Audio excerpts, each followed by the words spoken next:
CBN em Foco. Apresentação: Carlos Andreasa e Nadédia Calado. Bom dia, meus amores. CBN em Foco no ar. Como vão vocês? Espero que bem. Hoje é quarta-feira e conosco está ela desde São Paulo, Nadédia Calado. Bom dia, como vai você? Tudo bem, Andreasa? Bom dia para você, bom dia para o ouvinte do CBN em Foco. Nadédia Calado, antes de nós irmos, conforme a tradição, para Brasília, ouvir a extraordinária Thaisa Oliveira sobre a CPI, o desfecho da CPI, um registro importante aqui, porque está prevista para hoje, embora também estivesse prevista para ontem, a votação na Câmara da famosa PEC dos precatórios, que há muito tempo deixou de ser simplesmente a PEC da pedalada, aquela que, forjando um teto para os precatórios, colocará quase 50 bilhões de reais fora do teto, abrindo esse equivalente espaço fiscal para gastos. Não é mais simplesmente isso, que já seria um escândalo, agora também dentro dessa PEC há o puxadinho que tratará, para garantir o Auxílio Brasil, de mais e mais e mais espaço fiscal. Calculando ou recalculando, daí porque o puxadinho improvisado, o famoso teto de gastos. Isso está previsto para ser votado hoje, mas a oposição reage, parece que criará dificuldades para o governo, vamos acompanhar, mas há essa manchete do jornal Valor, a partir de um documento técnico da Câmara, obtido pelo jornal, que diz o seguinte: Congresso, olha só que surpresa, Congresso estuda fundo eleitoral de 5 bi, estávamos em 2, antes. Não foi por falta de aviso. Estuda fundo eleitoral de 5 bi e, para além disso, 16 bilhões de reais de emendas do relator. Isso é só o começo da farra. A desculpa de abrir fundos para o Auxílio Brasil, para políticas sociais, repito, desculpa. Desculpa é desculpa. No fundo, o que se pretende com essas gambiarras todas é abrir espaço fiscal para gastos no orçamento, para inclusão de gastos no orçamento do ano eleitoral. Nadédia Calado. Vamos a Brasília? Vamos a Brasília falar sobre o relatório aprovado da CPI da Covid-19. Thaisa Oliveira, como sempre, tem as informações. Tudo bem, Thaisa? Bom dia. Oi, Nadédia, bom dia a você, ao Andreasa e aos ouvintes. Olha, pois é, relatório aprovado ontem, né? O relatório que pede aí o indiciamento de 78 autoridades, né? A principal delas é o próprio presidente da República, Jair Bolsonaro, mas também 2 empresas, a VTC Log e a Precisa.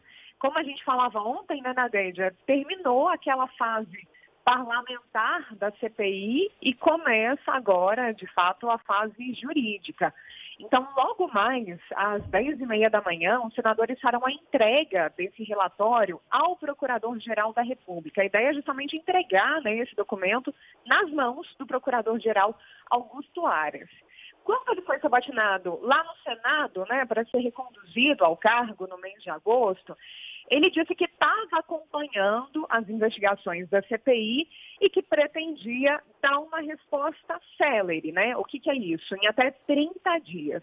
Essa entrega agora de manhã na PGR, né, é a mais simbólica, porque cabe justamente à Procuradoria-Geral da República tocar as investigações envolvendo as autoridades com foro privilegiado, né? A principal delas é o presidente Jair Bolsonaro.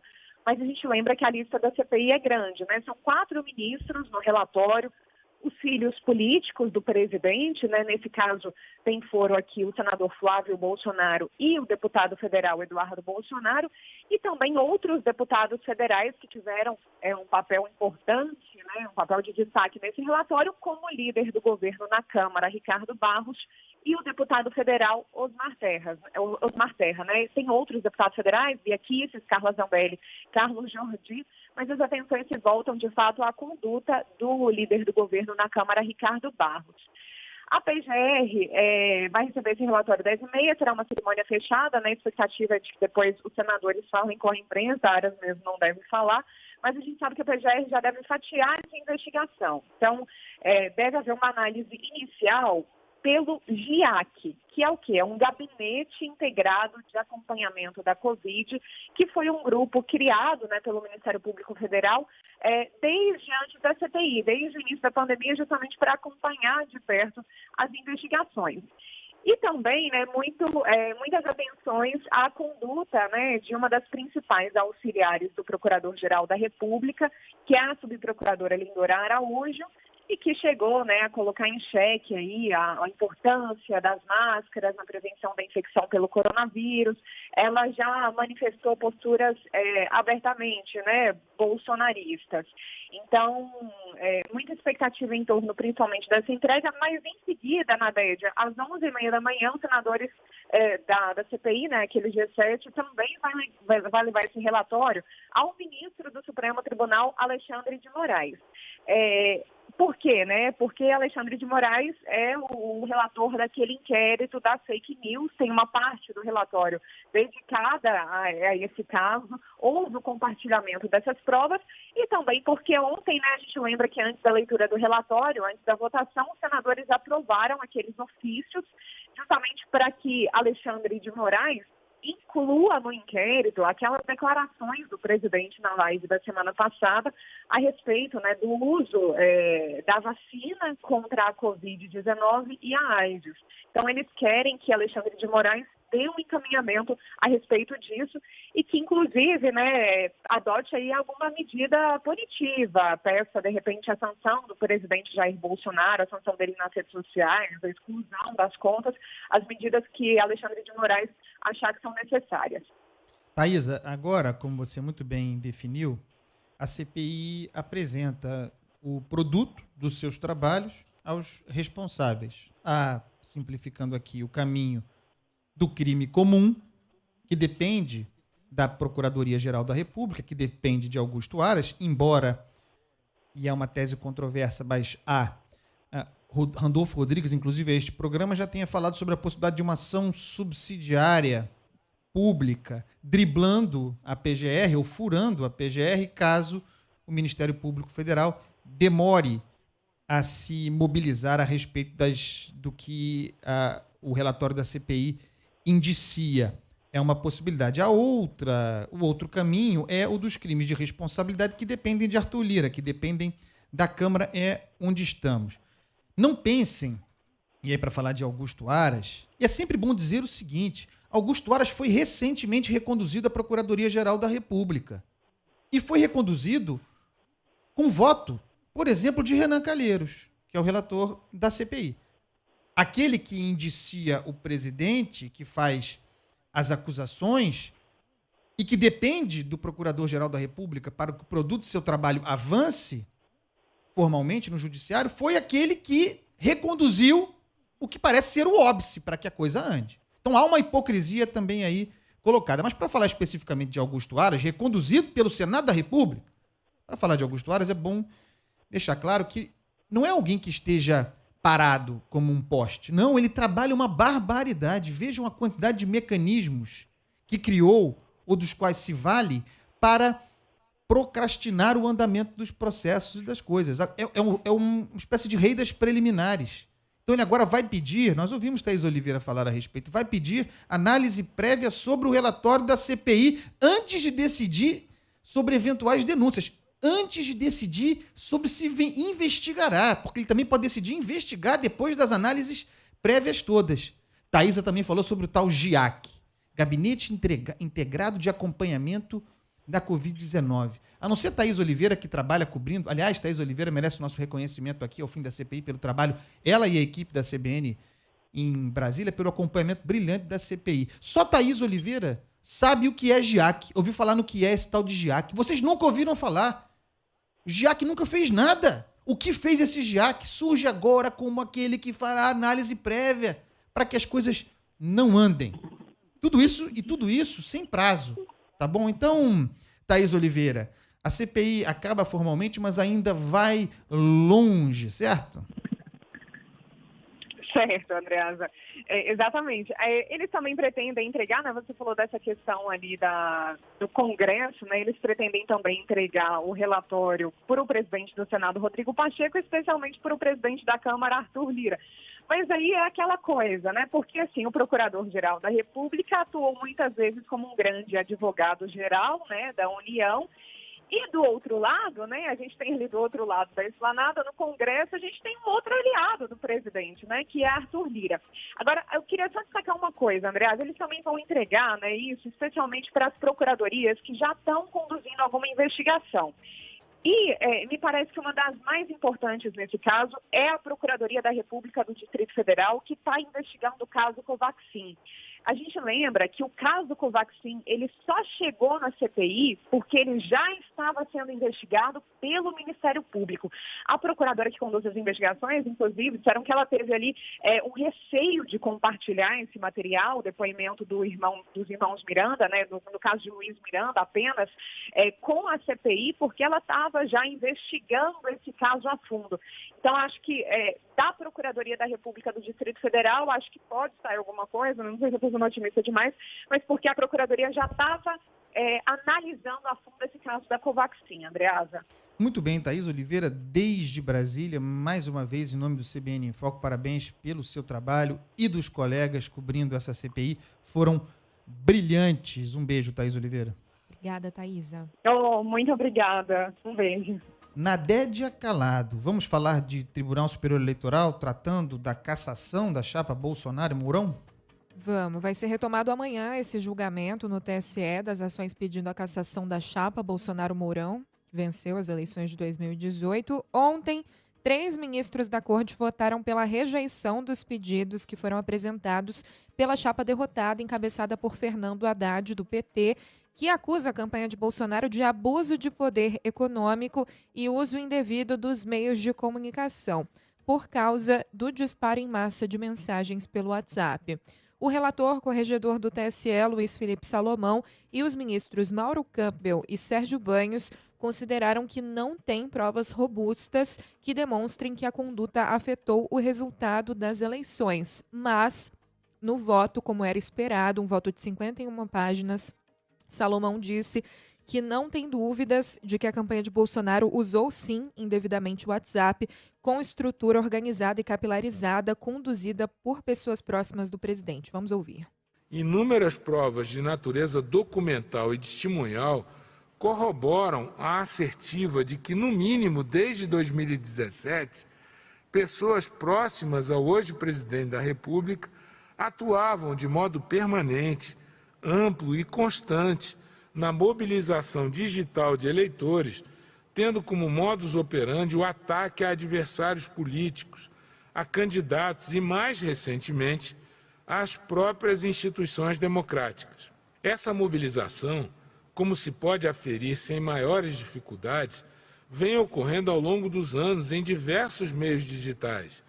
Os resultados até aqui são catastróficos, em clara tentativa de deteriorar o ambiente de tranquilidade eleitoral e institucional, construído a duras penas desde a reabertura democrática. Salomão também propôs a fixação de uma tese com base em parâmetros claros, no sentido de que o uso de aplicativos para fazer disparos em massa, dependendo da gravidade da conduta, configure abuso de poder econômico e leve à inelegibilidade. Então, votou contra a cassação, mas passou o recado. Ainda faltam votar o presidente do TSE, Luiz Roberto Barroso, o vice-presidente Edson Fachin e os ministros Alexandre de Moraes e Carlos Horbach. Andreasa. Portanto, são 7 ministros, 3 já votaram, tudo encaminhado para a formação de maioria, rejeitando as acusações contra a chapa Bolsonaro e Mourão. Era previsível, nós tratamos aqui, entrevistamos especialistas, o TSE historicamente entende que seria necessário, seja lá o que for isso, conjunto incontornável de provas para caçar algo grave à chapa do presidente da República. Então a gente fica assim, e é esquisito. O relator Luiz Felipe Salomão, acompanhado pelo ministro Mauro Campbell, nesse caso, entende que houve um esquema de disparo em massa de mentiras, de desinformação em 2018, mas que não haveria, por outro lado, comprovação de gravidade suficiente, de influência no resultado da eleição, que esse é o ponto. Houve o disparo em massa, segundo o ministro, mas sem comprovação de que seria um disparo influente no resultado da eleição. Isso, portanto, sendo assim, não justificaria a cassação da chapa. E é isso que estão chamando de recado duro da parte do ministro Luiz Felipe Salomão. Não me parece recado duro nenhum.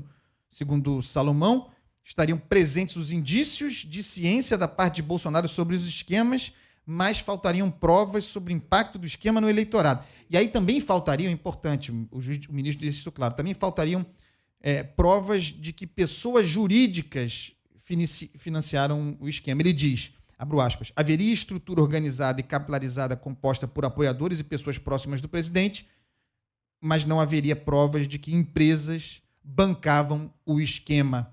É o que temos, isso parece página virada na Dédia Calado. Vamos para o intervalo, na volta, Helena Landau, é isso? É isso, daqui 3 minutinhos a nossa entrevista. CBN em Foco. Apresentação: Carlos Andreasa e Nadédia Calado. Estamos de volta, meus amores. Este é o CBN em Foco e ela é Nadédia Calado desde São Paulo, que me dará o prazer de apresentar a nossa muito importante convidada de hoje, Nadédia Calado.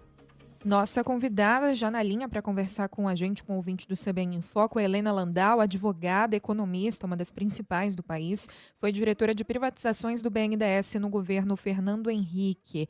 Helena, doutora, seja bem-vinda aqui à CBN. Muito obrigada por nos atender. Eu que agradeço o convite, mas vamos tirar o doutora, vamos ser mais formal aqui. É impressionante como a gente recebe botafoguenses nesse programa, hein, Nadédia Calado? Tende a haver algum controle, né, nesse sentido.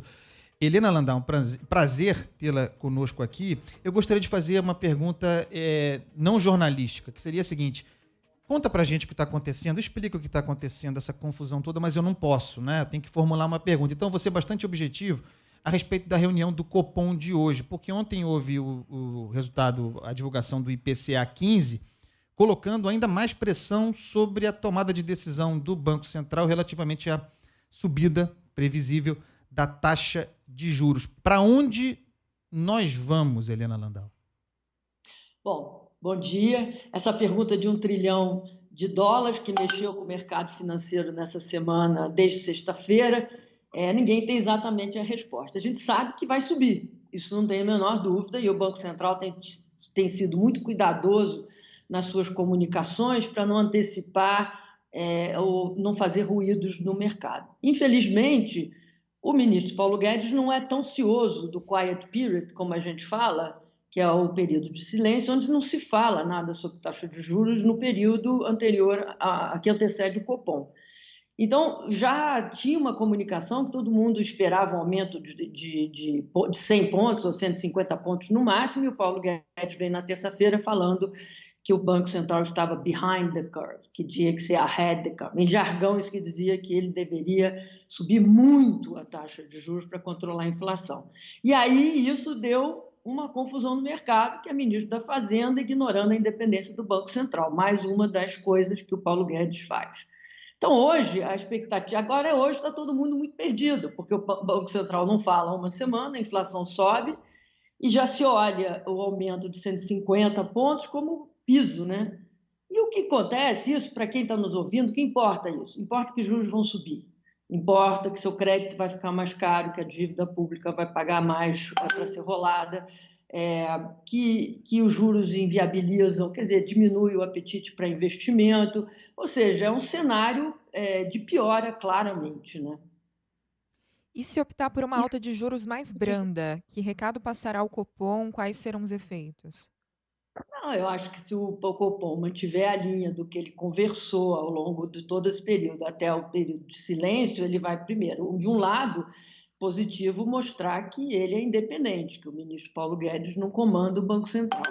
Mas aí eu não sei, Nádia, porque é uma discussão muito grande. A gente deve dar um aumento maior de juros dessa vez, a gente deve ir aos poucos aumentando, esperando que um choque de ofertas de inflação se desmanche. Eu não posso te dizer, primeiro, porque eu não opero nesse mercado de juros. Eu sou uma pessoa que é uma economista de longe. Então, assim, de um lado, há quem diga, se o Banco Central não subir realmente da maneira que acima dos 150, ele não vai controlar a inflação, entendeu? E se ele subir muito, tem um desarranjo no mercado muito grande e uma clara ruído entre o Banco Central e o ministro Paulo Guedes.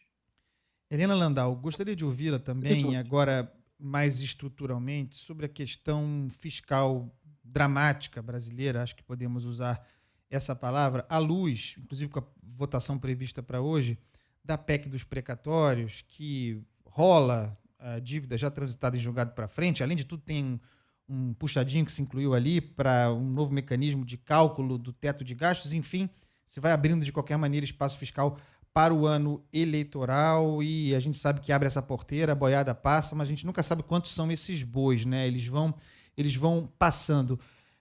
Qual é, para o nosso ouvinte, as consequências desse desregramento fiscal, né, no bolso da pessoa? Isso se materializa de que forma, Helena Landau?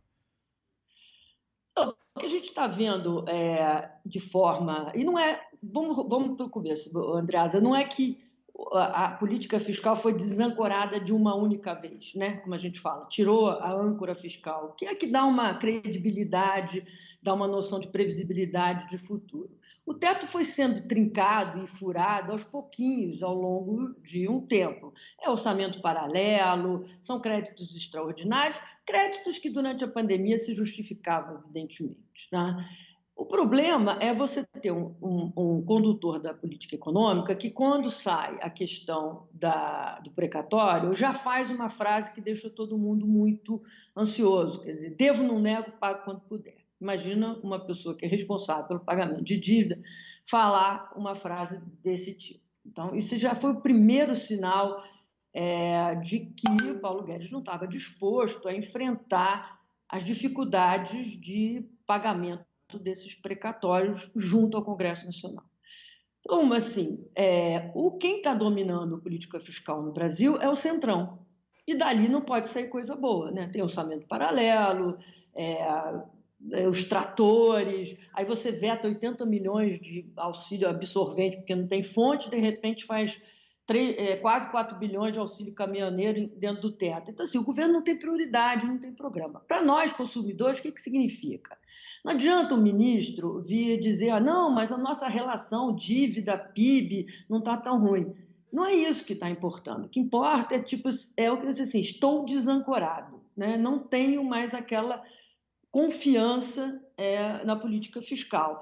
Não tenho mais controle sobre a economia política. Tudo que o Centrão pedir, eu vou dar, sem prestar atenção na qualidade desse gasto. Você tem, assim, mudanças de regras para trás, né? Mudou a indexação do teto para poder ser um puxadinho, um jeitinho. Dívida transitada e julgada já reconhecida virou uma dívida em que o governo impõe um desconto de 40% para uma pessoa que tem a garantia no Supremo Tribunal Federal. Então, tudo isso cria um clima de incerteza muito grande que gera, no mercado financeiro, uma desvalorização cambial por causa da incerteza política no país. A desvalorização da nossa moeda foi muito maior do que todo o resto do mundo. Quando o Paulo Guedes quer comparar com o mundo, inflação, moeda, nós estamos muito pior, nosso crescimento é muito menor, o real desvalorizou mais, e o aumento da taxa de juros que já passou dos 10%, né, na curva futura. O que isso significa para nós? Uma vida muito mais cara, né? O dólar rebate na vida de todos nós, através do repasse, seja de preço de combustíveis, seja de outros produtos importados. Os juros, como eu já disse, impacta no endividamento das famílias, que já está alto.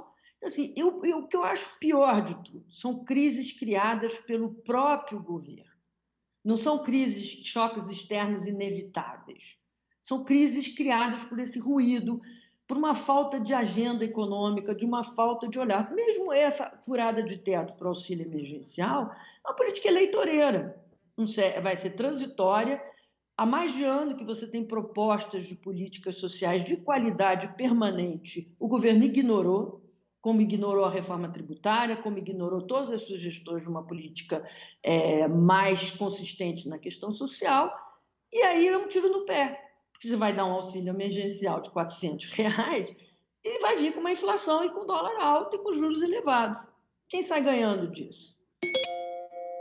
Helena Landau, levantando a pergunta que nós não poderemos responder aqui neste horário. Helena Landau, muito obrigado, advogada, economista importante, com relevantes serviços prestados ao Brasil. Voltaremos a conversar, o tempo é curto, teria muito a falar. Queria falar sobre privatização, a ideia da privatização da Petrobras, jogada de repente, assim, de qualquer maneira. Enfim, voltaremos a conversar. Muito obrigado por participar do CBN Info. Obrigada a você pelo convite. Um abraço e bom dia a todos. Obrigada. Nadédia Calado, não há tempo para mais nada. Pontualmente às 10 horas, que orgulho. Um beijo. Um beijo, até amanhã. Tchau, pessoal.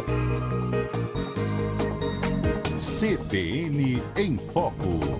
Apresentação: Carlos Andreasa e Nadédia Calado.